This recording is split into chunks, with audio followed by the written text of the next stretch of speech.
Þakka ykkur fyrir að mæta hérna í dag. Það frábært að fá að kynna fyrir ykkur verkin líka í svona fyrirlestri, verk Halldórs. Og sýningin sjálf náttúrulega stendur algjörlega fyrir það sem hún er. En það sem ég ætla að reyna að gera hérna í dag kannski draga fram svona þræði sem sýningarteymið og hugmyndir og þræði sem sýningarteymið fór í gegnum meðan á ferlinu stóð. Uppsetningarferlinu og rannsóknarferlinu við gerð sýningarinnar.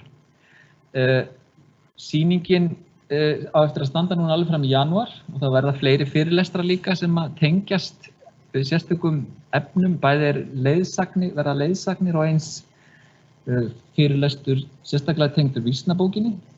Þannig að fyrir það sem var áhuga á því, þá verður það núna á haustdögum. Það sem ég ætla að gera í dag ég ætla að reyna að halda þessu svona í kannski kringum hálftíma og svo ætla ég að leggja til að labba á sýninguna og skoða þá ákveðin lykilverk þar sem ég langar til að tala við ykkur á staðnum. En Halldór Pétursson, hann þekkja mjög margir, við getum sagt af ákveðinni kynslóð. Ég ætla ekki að skilgreina nánar þá kynslóð en ég held að hluta til hafi verið hugmyndir safnsins þegar ég var fengin að koma, þegar Inga Lára Baldvinsdóttir hafði samband við mig sem sér hérna myndasafnið og ljósmyndasafn Íslands, að hún fekk mig til þess að koma að sýningagerðinni og hringdi í mig og baði mig spurði hvort ég var tilbúin til þess að sýningastýra, sýningu á verkum Halldórs og það tengdist sérstaklega gjöf barna Halldórs til Þjóðminjasafnsins á verkum föður síns. Og þau verk eru núna í safni Þjóðminjasafnsins. Og Inga Lára baði mig að koma og spurði mig hvort ég gæti einhvern veginn sett saman sýningu úr þessum verkum sem tilheyra safninu í dag. Og ég fór ég vissi, ég held að ástæðan, ég sjálfur myndlistamenntaður og ég held að hennar kannski, hún hefur nú ímyndað mér hvað hún var að hugsa, akkur hringdi hún í mig.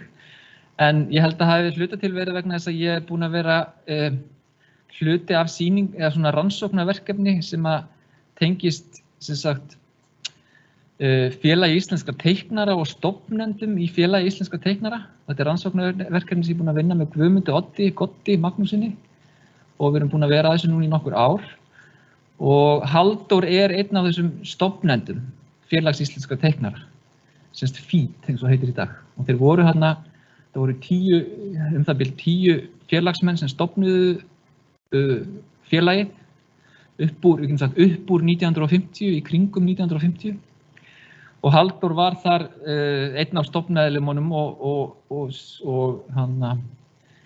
félagið var stofnað í vinnustofu Halldórs. Þannig að hann tengist þessu svona sterkum böndum, þessu félagi. En hver var maðurinn? Jú, hann var Reykvíkingur og það sem frábært við þessa gjöf systkinanna, barna Halldórs, að þau gáfu, öll verkans sem væntanlega voru í þeirra fórum. Mikið af þeim eru alveg frá barnateikningum sem mjög óvenjulegt að finna eftir listamenn og sérstaklega í safneignum safna. Og það gaman, hvet ykkur, þetta svona eitthvað sem ég ger á kvöldin, það að fletta upp á Sarpi sem svona vefur sem öll söfn skrá sína safneign, eða flest öll söfn á Íslandi skrá sína safneign inn í. Og þið sjáu þarna, ef maður flettir upp í Halldóri Péturssoni á Sarpi, að þá koma 6.500 aðföng sem tengjast honum. Og þetta í sjálfu sér systkinin og systurnar sem sáu til þess að því fylgdi ekki bara að gefa verkin, heldur skráðu eða forskráðu verkin líka inn í þennan gagnagrunn. Og þetta gífurlega mikilvægt fyrir sérstaklega manni sem mig, og held ég okkur öll, sem að skoða söguna og þau verk sem listamenn hafa gert í gegnum tíðina. Því þarna eru skissur og náttúrulega frábært efni eins og barnateikningar. Ég held að það sé bara önnur sýning sem áttur að halda á verkum Halldórs. Barnateikningar Halldórs Péturssonar. Því að hann byrjaði mjög ungur að teikna. Veit ekki hvort þið sjáu þessa mynd. Þetta þarna ein af þessum frábæru barnateikningum, þar sem þetta nánast eins og svona myndasaga, sem hann er að lýsa einhverjum aðstæðum. Hann þarna pínulitla músin í horninu númer 4. Ég man ekki hvað stendur þarna, það stendur númer 4, Halli, snjáldurmús, minnst allra dýra, einhverja dýra, það sé ekki þarna spendýra, minnst allra spendýra. Þannig að þú veist, svona finnum við, þetta eru svona, við getum sagt bara litli gullmólar sem að finnast í eigninni. Og það endalaust af þessu. Efni sem að tengist, þetta eru bækur sem hann gerði sem fóru aldrei í framleiðslu eða útgáfu. Og frá þessum tíma, hann fæddur 1916, og þetta svona frá tímabilinu 20, hann svona í kringum, þetta sjáum þarna 24, það er dagsetning á þessu. Og þarna eru myndir og svo aftan á stundum svona skilaboð sem að tengjast ættingjónum, mömmun og pappanum. En það mammans Ólöf virðist hafa verið svona mjög mikil hvatning til að fara, getur sagt, inn á þessa braut. Hún hvatt hann áfram til að halda þessari, við getum ekki hvað hann kalla, þessari svona, þetta nánast eins og árátta að halda áfram að lýsa heiminum í gegnum teikningu sem mjög fáir gera og virðist að vera hvatning alveg frá barnæsku, bara frá því hann byrjar að tala. En það kemur fram í viðtali sem að hann á við Samtíðina sem var tímarit, þetta í kringum 1940, þegar hann kemur úr námi frá Bandaríkjunum, að þar segir hann hefði byrjað að teikna 3 ára, en líka Halldór byrjaði að pára myndir á blöð og klippa út hvers konar fígúrur í þann mynd sem hann byrjaði að tala. Það þarf því ekki efast að dráttarlistin honum ekki eingöngu lærð, heldur einnig í blóðborin. Þessa listin sína mat Halldór meira en að leika sér með jafnöldur sínum úr hópi barnanna og fyrir þetta mun hann í sumra augum hafa þótt undarlegt barn. Við getum svo sem hann að túlka það eins og við viljum í dag. En Ólöf, sem sagt mammans, hún var ennþá á lífi á þessum tíma, geymir ennþá þessi listaverk sonarins. Og það í sjálfu sér þessi verk sem að koma núna inn í safnsins sem frábært að sjá. Og svo sjáum við líka að hann naut gæfi uppvextinum, hann fekk skilning og uppörvun í starfi frá báðum foreldrum sem hvött hann til dáða. En svo kemur þarna, sem finnst nú listamannbrautin ekki vera svo braut sem að fólk á að fara í lífinu. En það virðist að vera á þessum tíma, þetta í kringum 1920, við getum sagt 25, þá hvatning sem ég held að sé ekki sjálf gefið. Og þannig að það byrja að snemma þessi hvatning sem að færa hann til að fara á þessa braut. Þarna Halldór og Ólöf, mammans. Ég veist ekki að faðir hans hafi hvatt hann líka, en hennar nafn kemur upp endurtekið þegar kemur að þessari hvatningu. Þetta ég veit ekki, þetta ekki útskriftar, MR útskriftin, cirka bát? Mjög sennilega, sko, þetta svona þegar hann fer í MR, sem sagt, fer þá braut í menntaskólan og það mjög skemmtileg mynd líka í eignin núna þar sem hann horfir niður í Lækjargötu. Maður spyr sig hvort hann hafi verið að fylgjast með á sama tíma. En hann horfir niður í Lækjargötu og þannig að sjáum við húsin, það náttúrulega fá hús svo sem eftir, það þetta hvað getur sagt, lengst til hægri, vinstri, það stendur enn, þetta hér, já. En hin nú flest, standaði bæði þarna, man ekki alveg, þau nú flest farin þarna. En þetta svona, þetta skemmtilegt að sjá, sko, að þetta virðist líka hafa fyllt honum, hann teiknaði í fánu líka, hann var að teikna mikið jafnaldra sína og mikið að myndum líka til frá menntaskólaárunum. Hann fer svo í nám, strax að loknum menntaskóla, þá bara kringum 20, fer hann í nám til Danmerkur, í það sem heitir, eða hét á þeim tíma Kunsthandverksskólen, og þar í námi í 3 ár, rúmlega kannski, 4. Hann með, sko, þar fyrir systir hans, Ágústa Pétursdóttir, sem seinna kenndi sig við Snæland, eða kallaði Ágústa Pétursdóttir Snæland. En hún Ágústa var hann fer í nám í Kunsthandverksskólann í svona sem maður myndi kalla auglýsingateiknun. Auðvitað er þetta eitthvað sem búið að breytast rosalega mikið í gegnum tíðina. Kallum þetta í dag grafíska hönnun. Á ákveðnu tímabili kallaðist þetta auglýsingateiknun. Fyrir það og stundum hét þetta hagnýt grafík. Þannig að þetta hafði svona ólík nöfn. En formlega er Ágústa, hún fór ekki í MR. Hún fór ekki þá braut, heldur fór beint út, bara ég held hún hafi verið kringum 16 ára. Þegar hún fer í nám út, þannig að hún er í Kaupmannahöfn þegar hann kemur út og fleiri Íslendingar reyndar líka, sem koma nánast svipum tíma á Halldór. Jörundur Pálsson, sem er einn af stofnendum Félags íslenskra teiknara líka, var þar líka í námi í Kaupmannahöfn. En Kunsthandverksskólinn er í dag Danmarks designskóli, svona hönnunarskóli í Danmerkur og er í Kaupmannahöfn, staðsettur í Kaupmannahöfn. Þannig að þau eru þarna, getur við sagt, og hún fer fljótlega eftir að hann kemur, held ég. Það sé ekkit mjög langur tíma og mikið af verkunum, og tölvur hluta verkunum er frá námsárunum í Kaupmannahöfn sem eru í eigninni. Margar skemmtilega myndir, bæði úr mannlífinu, portrettmyndir af fólki, borgarmyndir og svo framvegis eru í eigninni sem er gaman að fletti gegnum. Hann kemur heim 38 og stofnar teiknistofu með systur sinni sem lærði sama á hann, grafísku hönnun.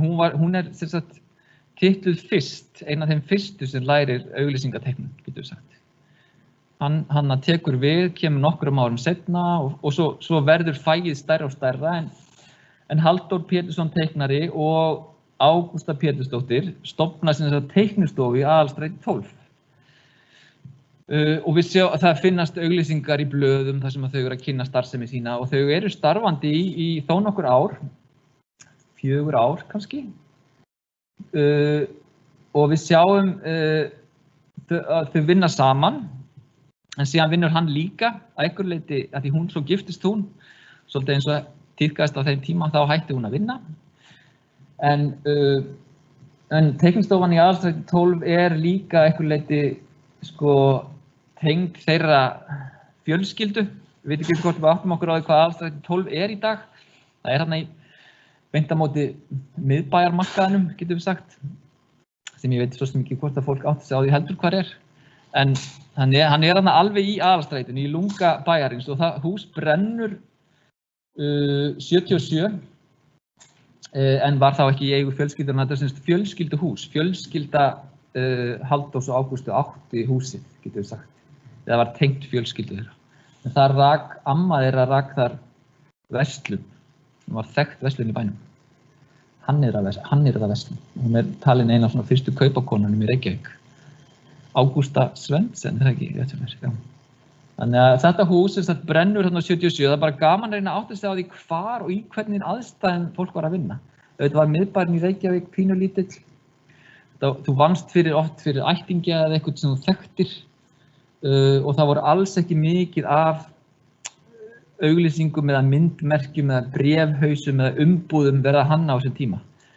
En auðvitað er það sem að fólk í þessum geira var að vinna á þessum tíma var fyrst og fremst þannig hlutir. Þetta eru auglýsingar í blöð, þetta eru bréfhausar og alls kyns svona merki kannski fyrirtækja. Þetta eru tímarit, forsíður tímarita og við höfum og fleiri bókakápur auðvitað og margt annað við erum með nokkra hluti sem að tengjast nákvæmlega þessum tíma. Hérna erum við með Happdrætti Háskóla Íslands, Happdrættismiði frá 1937. Þetta vitum við að Halldór teiknaði. Þessi teikning er í eigninni. Og svo erum við með skissur líka að tímaritinu Þjóðin sem er akkurat frá þessum tíma líka. 38, 39, 40 og margt svona skemmtilegt sem kemur í leitirnar þegar maður skoða skissurnar og þá fattar maður að því oft var hlutir heldur ekki merktir á þessum tíma, ekki merktir teiknurunum. Þeir voru svona nafnlausir. afmælisblað Knattspyrnufélags Reykjavíkur frá 39 og svo eins teiknaði hann frjálsa verslun. Þá erum við kannski meira að hugsa svona uppsetningu, sem kalla þetta layout, hvar hlutirnir liggja á síðunum og svo framvegis. Og eins var náttúrulega teiknað inn í tímaritum. Tímariti Jörð og svo þarna bókakápa, Fluglistin. En þið sjáu það svona ákveðin tími í þessu.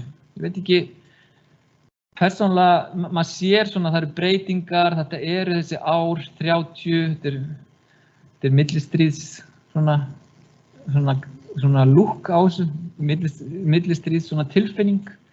Það er tækni, dálítið, hvernig stafirnir liggja, hvernig þeir líta út og svo framvegis. En allt þetta eru verk Halldórs. Og inn á sýningunni erum við með nokkur dæmi skissur frá þessum tíma og svo framvegis. Eins vinnur hann hátíðarmerki eða hátíðarfrímerki fyrir sem var eiginlega hugsað til þess að fjármagna þátttöku Íslands í heimssýningunni 39. Og það eru nokkrar tillögur að því til, svo er eitt valið og gaman að skoða auðvitað fáninn þarna í forgrunni, en gaman líka að skoða að Halldór teiknaði nokkur fjöll svona til að og svo gat greinilega nefndin sem valdi merkið valið hvaða fjall það vildi hafa inn á eða hvort það vildi hafa fjall eða ekki. Þannig að það er svolítið svona og það hefur svolítið verið skrifað þetta, svona þessar tillögugerð, mjög skemmtilegt.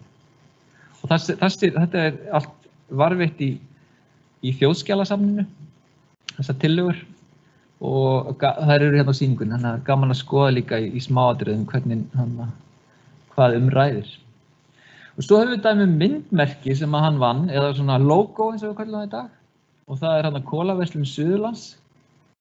Þetta birtist í kringum 1940 og á sýningunni líka, þannig sjáðu tillögurnar, hann hefur greinilega, þetta er bara gert með bleki á A4 blað og þið sjáu svo hvað er búið að exa við.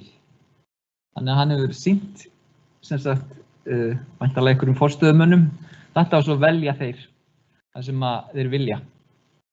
En þið sjáu kannski líka út frá umhverfissjónarmiðum, það er svo sem ekki, þannig er kólareggurinn alveg í forgrunni í öðrum tillögum. Þeir hafa valið greinilega hinn vinnandi mann, frekar heldur en að velja svarta kólaregginn, sem maður kannski skilur. Þannig að það eru ýmsar tillögur til frá þessum tíma og mörg fleiri verk eftir Halldór, en síðan, eftir hann er búinn að vera starfandi og svo eins og ég segi, fer systir hans Ágústa bara fyrir að sinna fjölskyldunni, getum við sagt, þannig upp úr 1940. Þannig að Halldór fer þá til Bandaríkjanna í nám. Þetta eru náttúrulega mjög, við getum eiginlega sagt að saga Halldórs spannar mjög marga hluti. Það er saga teiknaranna. Við sjáum líka sögu stríðsins og kalda stríðsins. Hún liggur þarna líka. Hann er á millistríðsárunum í Kaupmannahöfn og svo fer hann til Bandaríkjanna þegar stríðið er á fullum gangi. Og það gera nokkrir Íslendingar og töluvert Íslendingum fer til Ameríku. Auðvitað var ekki hægt að fara til Evrópu á þeim tíma, það var bara allt logandi stríði. Og eins voru ungir amerískir karlmenn aðalega voru í stríðinu.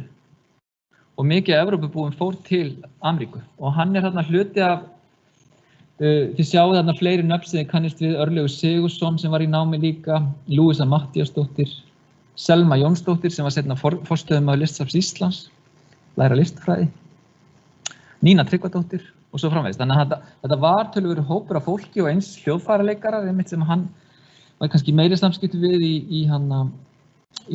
þegar á meðan hann bjó í New York. En hann byrjaði að fara til Minneapolis og var þar við getum sagt kannski eina önn held ég, kannski 1 ár eða eina önn. Og lærir þar, þannig að sjáum við, þetta er bæklingur sem hann sendi til fjölskyldunar. Hann er búinn að merkja við, minn kennari er Theodór og þarna er skólastjórinn og þannig að það er mjög gaman að fá svona innsýn inn í hvað var í gangi á þessum tíma í skólakerfinu, í listum. En síðan fljótlega eftir þetta fer hann beint til og það eru margar fallega teikningar til frá Minneapolis þegar hann er þar í námi. Svona námsteikningar getur við sagt, en samt á sama tíma eitthvað sem maður sér endurtekið stef svo birtast aftur í verkum hans seinna. En hann fer svo til New York og lærir þar og þar alveg frá 42 þegar hann klárar Minneapolis og alveg til 45 nánast þegar stríðinu að ljúka. Og þetta mjög þekktur skóli, Art Students League. Og hann segir í viðtali eftir hann kemur heim að sko nefnir kennarna sem hann var að vinna með og hversu mikil áhrif og inspirasjón þessi dvöl í sjálfu sér var fyrir hann. Af því að ég held, sko, það er mín, svona, hvað getur þú sagt, svona mín tilfinning eða kenning að hann varð einhvern veginn til þarna. Þegar hann kemur tilbaka úr náminu, mætir hann bara fullmótaður. Hann lærir ekki, í Ameríku ekki beint þessa auglýsingagerð eða teiknun. Hann lærir meira bara anatómíu, hann lærir að mála, sem hann var svo sem líka að læra eins og hluta undirbúningsnámi, öllu í Listaháskólum eins og var í Kaupmannahöfn líka. En hann lærir svona anatómíu, aðra hluti sem að einhvern veginn móta þig sem teiknara. Og hann kemur eiginlega fullmótaður, finnst mér, þegar hann kemur tilbaka. Og alveg vinnur upp á hvern einasta dag eftir hann mætir til Reykjavíkur 45. En þið takið eftir því að hann nefnir Robert Brackmann sem kunnasti andlitsmyndamálari vestanhafs, hann nefnir George Bridgman, hann nefnir John Corbino, frægur fyrir hestamyndir, og hann nefnir Harry Steinberg, kunnur fyrir grafíkmyndir sínar. Og maður sér að auðvitað eins og í öllu, þá eitthvað tíðarandi, það eitthvað sem býr mann til, eitthvað sem mótar mann, eitthvað sem gerir mann að því sem maður Og það augljóst að námið þarna hefur haft mikil áhrif á hann. Til vinstri verk eftir Halldór og hinum megin verk eftir sjálfsmynd af honum Robert Brackmann. Það eitthvað líkindi, það eitthvað sem maður sér, það eitthvað svona, og hann að mála dálítið þarna á þessum tíma líka og við erum með nokkuð dæmum það á sýningunni.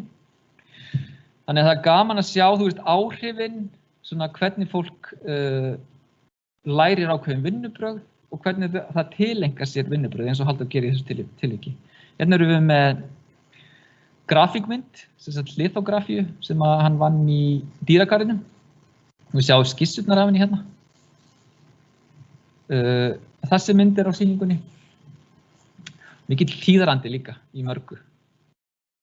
Og svo kemur hann eins og ég segi, og það viðtal við hann í fálkanum þegar hann kemur heim og þá finnst mér eins og hann sé svona fullmótaður, einhvern veginn listamaður. Hann byrjar að vinna á fullu, aðalega í, sem sagt, hann eiginlega bara besti vinur allra útgefanda held ég sko, á 30 ára tímabili. Hann bara vinnur bókakápur og myndskreitingar í bækur, hann vinnur jafnhliða portrettmyndir af fólki og gott dæmi þetta hann vinnur piltur og stúlka fljótlega eftir hann kemur, vinnur frímerki á þessum tíma líka, heldur því aðeins áfram, vinnur nokkra tillögur sem eru mjög þekktar og þarna líka mikill tíðarandi, finnst mér, í verkunum.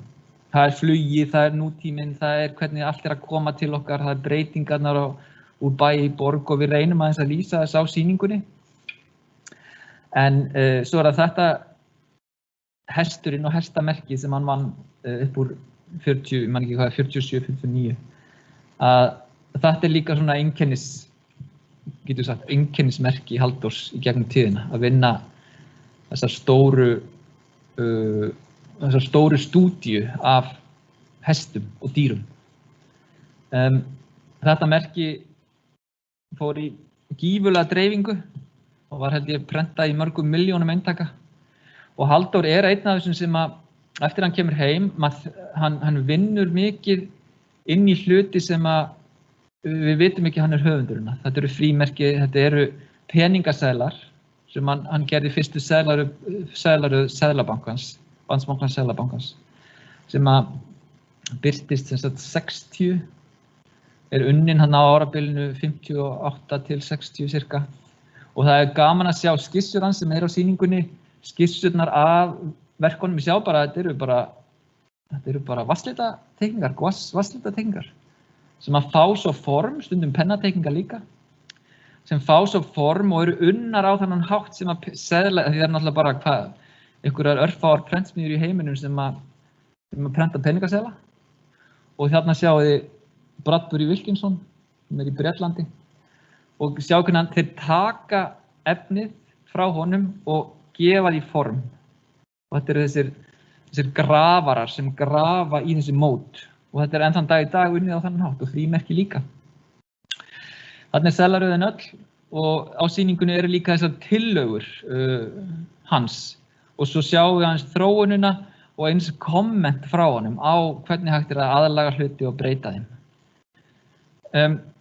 Annað svona lykilverk sem að verður fjallað sérstaklega hérna í fyrirlestri seinna vísnabókin, sem er hluta af prógramminu á haustaninni. Og vísnabókin kemur út 46 og kannski ég tali sérstaklega hana líka inni aðeins á eftir. En hún ennþá gefin út í 20. útgáfu sem kom út á þessu ári, 2020. Og eitthvað svona, ég veit ekki hvernig þetta lýsa því, hún er eitthvað sem mjög erfitt að tala í íslensku samhengi, sem hún eitthvað svona klassík. Hún gefin í gjafir börnum, þau alast upp við þetta, en oft þekki ekki höfundinn. Og það var eitthvað sem við vildum líka reyna að hugleiða núna þegar koma sýningunni, hvernig tölum við Halldór, hann fæðist 1916, hann deyr 1977, bara ungur, eftir rúmlega 60. Hvernig kynnum við hann fyrir nýjum kynslóðum, hvernig höldum við hans svona æviverki á lífi? Er það á lífi? Er það bara ákveðin kynslóð sem þekkir hans verk? Og ég held að hún býr hans svona legacy, hans hvað kallum við það? Arfleifð, hún býr í okkur einhvern veginn. Og þetta eina af þeim, þetta býr í okkur. Auðvitað þetta ákveðin mynd af okkur, hver sem við erum. Okkur sem þjóð, okkur sem einstaklingum og svo framvegis.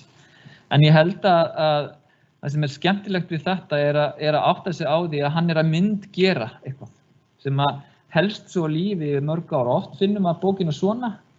Þetta einmitt, við fórum aðeins í gegnum svona nytjamarkaði. Við vorum að reyna að finna allar ólíku útgáfunar og oft það þetta hérna sem að maður mætir manni. Það búið að fylla inn í, það búið að nota þær sem litabækur, það einhvern veginn búin að nýta sér hans teikningar sem einhvern veginn framhald, búið að bæta einhverju við. Og okkur fannst gaman að sjá það. Þannig að þetta eitthvað sem kveikir í fólki. Íslensku dýrin annað verk sem bara algjörlega hans höfundaverk. Það engin text í þessari bók, þetta íslensku dýrin.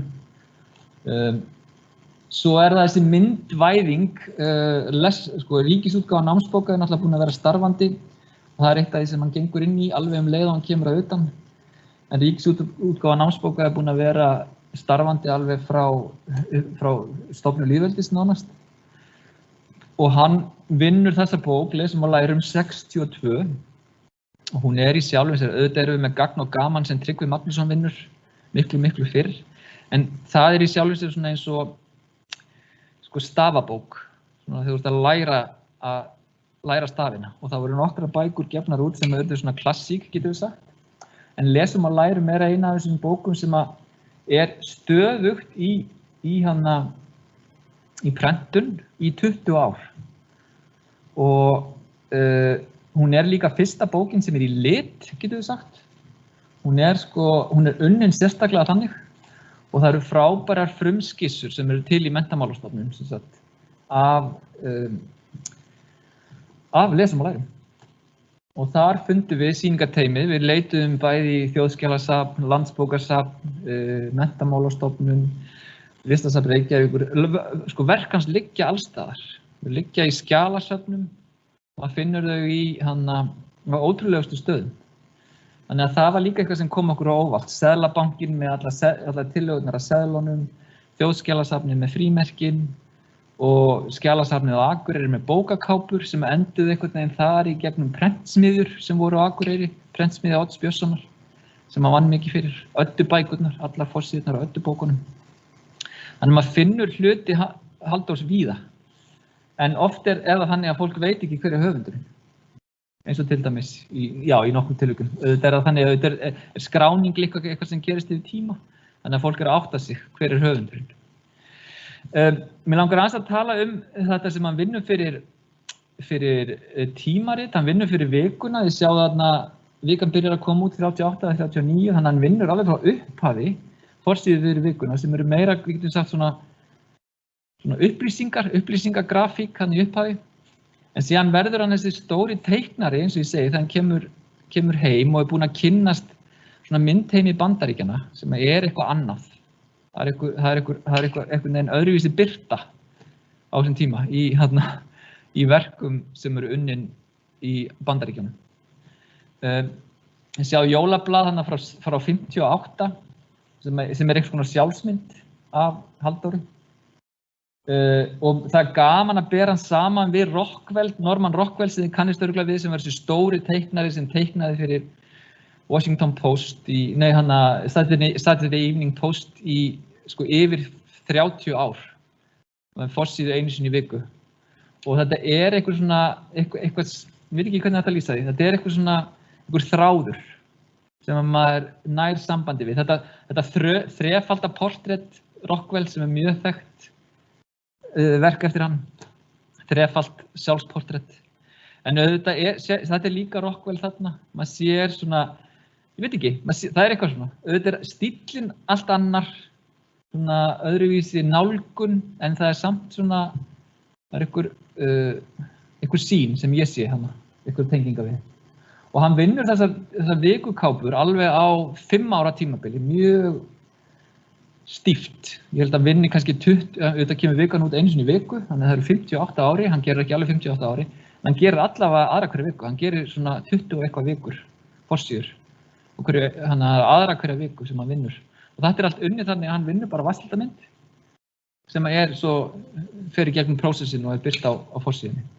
Mikið af þessum myndum hanga á heimilum fólks í dag, og það veit kannski ekki alveg hvaðan það koma. Fengur nokkuð komment núna eftir að sýningin opnaði, þá sá fólk ykkur á forsíðu og það var svo með orginalinn heima hjá sér, bara í vatnslitamyndið fór vekk, sko.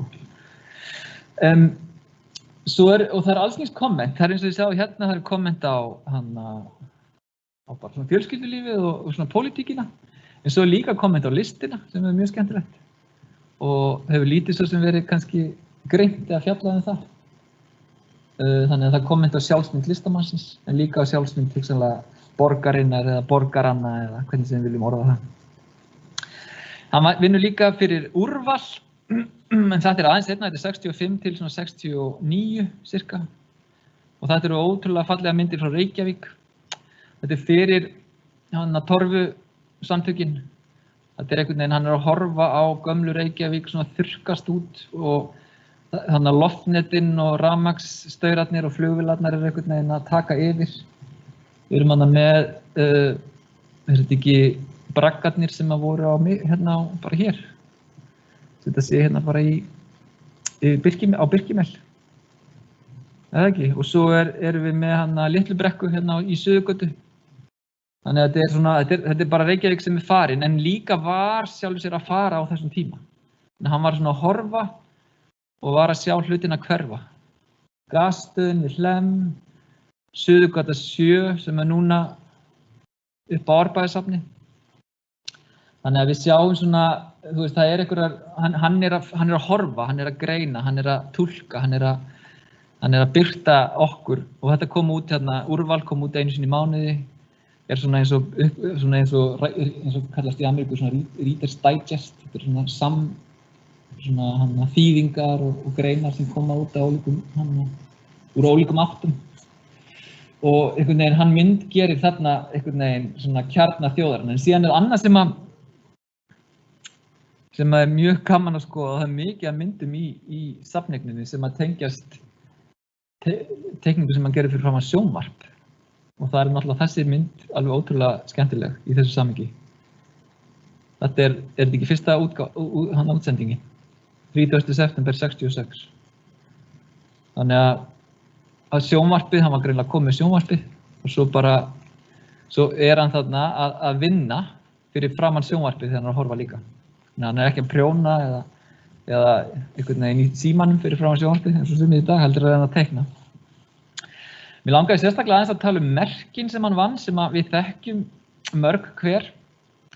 Hann vann þau svona ólíkum tímum yfir allar sinn feril. það margir sem kannast við þetta merki, það ennþá í borgarlandslæginu. Þetta gamla merki Rafmagnsveitur Reykjavíkur sem var seinna, ég held í kringum 1999 var því skipt út fyrir þegar það var Orkuveita Reykjavíkur. En það býr bara með okkur, það hérna við löpum framhjá því í ólíkum tímum. Það náttúrulega, nú man ég aldrei, Flugfélag Íslands, loftleiðir Flugfélag Íslands, held ég þetta sé, sem að verður svo, þannig að það breytir form. Það á sér ennþá, það minnir okkur á eitthvað. Þannig að Flugfélag Íslands núna orðið að merki sem tengt en hvað heitir þetta núna eitthvað? Iceland Connect eitthvað, nei, maður ekki. Já, eitthvað. Það Flugfélag Íslands. Síðan það Sementsverksmiðja ríkisins sem hann vann líka í kringum 58-9.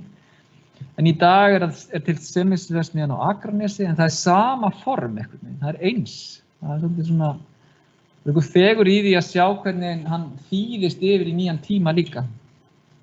Og svo það náttúrulega Reykjavík, en Reykjavíkumerkið hann höfundur Reykjavíkumerkisins. Gamla merki Reykjavíkur þetta hér, innsigli Reykjavíkur, það var í gildi alveg ótrúlega langan tíma, yfir 100 ár held ég. En þá tekur við sem sagt það haldin samkeppni kringum 55 og út frá þeirri samkeppni hann í sjálfu sér fenginn til að útfæra merkið, út frá tillögum sérstaklega nefndar sem það var.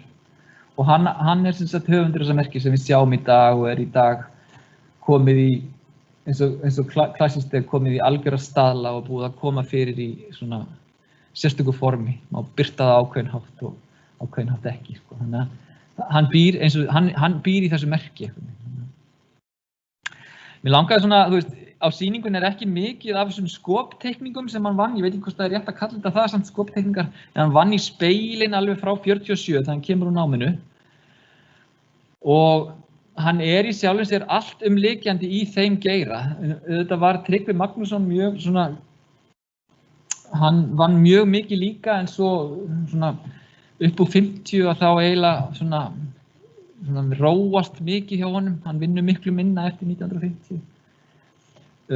En þá tekur eiginlega Halldór við, en við í sýningarnefndinni áttum svolítið svona erfitt með að koma þessu í form í sýningunni. Því við vissum ekki alveg hvernig við veitum að oft svona efni eitthvað sem erfitt það að útskýra svo margt. Fólk man ekki hvað fólkið heitir og skilur ekki hvaða aðstæður voru í gangi og þannig að það var líka gaman að komast að því að svona efni hefur mjög svona þröngan líftíma. En svo auðvitað minnir það þann sem þekkir á atburði sem gerðust í fortíðinni. Og það líka eitthvað sem að mér finnst kannski vert að skoða sérstaklega. Þessar skopteikningar sem hann vann eru alveg ótrúlega stór hluti af gjöfinu til dæmis. Og það gaman að skoða hvernig hægt að koma þeim og finna þeim form einhvern veginn. Því að þær eru eitthvað sem það hárbeitt krítík í þeim, það svona ákveðin spegill af samtímanum sem og við þekkjum eins og í dag úr verkum Halldórs Baldurssonar í Fréttablaðinu eða hvað sem það í öðrum dagblöðum. Þetta hárbeitt, þetta ýtir á hluti, þetta minnur okkur á hluti sem skipta máli. Og mér langaði að sýna ykkur þessa mynd að því hann deyr 77 og þið sjáu hérna þessa forsíðu frá 77. Þetta í sjálfu sér hérna áramóta forsíðan á Morgunblaðinu. Og þið sjáu eins og var alltaf, það var svona að fara í gegnum árið. Og þið sjáu að hann deyr hérna bara, ekki nokkrum mánuðum seinna, þetta ekki mars sem hann deyr. Já. Þannig að við sjáum hérna með þetta blað, þannig að við vitum að hann, og eins og ég sagði áðan, hann fæddur 1916, deyr 77, 61 árs þegar hann deyr, var með undirliggjandi svona hjartasjúkdóm, þannig að hann var búinn að vera veikur svona nokkur ár hérna fyrr, en vann alveg stöðugt allan tíman. Og það einhvern veginn gaman að, fannst mér, kynnast verkum hans undir þessum kringumstæðum, sem að sýningin býður upp á og þá líka á sama tíma reyna að kynna verkin fyrir ekki bara þeim sem þekkja þau, heldur líka fyrir þeim sem þekkja þau ekki og þá kveikja, hvað getur sagt, svona kveikja eitthvað neista sem ég held að sé þarna undirliggjandi í öllu hans höfundarverki. Mér langaði aðeins að fara yfir ferli á sýningunni sem í sjálfu sér það að hérna Linda sem sýningarstjóri innanhús. Eins og ég segi, ég kem að utan og sýningin var til hluta til í þessu COVID ástandi sem við erum í núna. Þannig að, og var til eiginlega í forvörslu að geymslu rými safnsins sem í Kópavogi og það var mjög gaman þar að fara í gegnum allt þetta magn af efni. Auðvitað á sama tíma svolítið fallast manni hendur yfir því að reyna að koma því í form en okkur tókst í sameiningu í sýningateyminu að einhvern veginn svona að gefa því eitthvað svona gefa því bæði form og líka að koma saman verkum af mjög ólíkum toga eins og oft í svona gjöfum þegar eru mjög ólík verkin eðlilega. Þannig Þórir og Sirri sem eru forverðirnir, þannig að forverðirnir koma öllu fyrir í ramma og láta allt ganga upp. Þannig að öll verkin séu algjörlega samkvæmt öllum réttum reglum komið fyrir á sinn stað. Og svo Ívar líka ljósmyndari safnsins og sérstakur starfsmaður líka í ljósmyndasafns. Og hann sá alla svona, bara uppsetningu líka og eins og ég segi, teymið vinnur að þessu. En það mjög mikilvægt held ég að átta sig á því og mér langar kannski að segja það núna áður en við göngum inn í salinn. Ég ætla að leggja það til að við myndum bara ganga inn og við myndum tala 2-3 verkefni í framhaldi. Átta sig á því að öll vinnan sem liggur á bakvið, sem ég ekki að segja að sé eitthvað óyfirstíganleg eða of mikil, að hún samt það einhvern veginn, það þarf að taka litlar ákvarðanir alla hluti. Og við erum búin að vera í því ferli núna í langan tíma. Mjög skemmtilega ferli og maður og vil kannski nota tækifæri núna til að þakka bara aftur fjölskyldunni fyrir sitt framlag þegar kemur að þessu. Og líka þá, að ég held að þessi grunnurinn að því að verkin fái að njóta sín áfram og lifa áfram. Þannig að ég held að það sé eitthvað sem sé svona algjörlega svona bara sviðið sem allt stendur á. Og allar rannsóknir eins og við kalla það í dag. Rannsóknir byggjast á í framtíðinni. En ég veit ekki hvort það einhverjum spurningar sérstaklega núna, en auðvitað getum við svo bara svara þeim líka í salnum og mér langaði að tala 2 verk þar, gefa okkur kannski 10 mínútur viðbót og þá ættum við að geta verið búin fyrir 1. Þannig að má ég leggja það til að við löpum inn í salinn. Takk.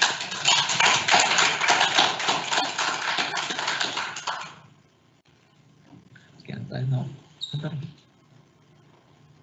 Það var bara þetta meginn inn í og svo göngum við niður.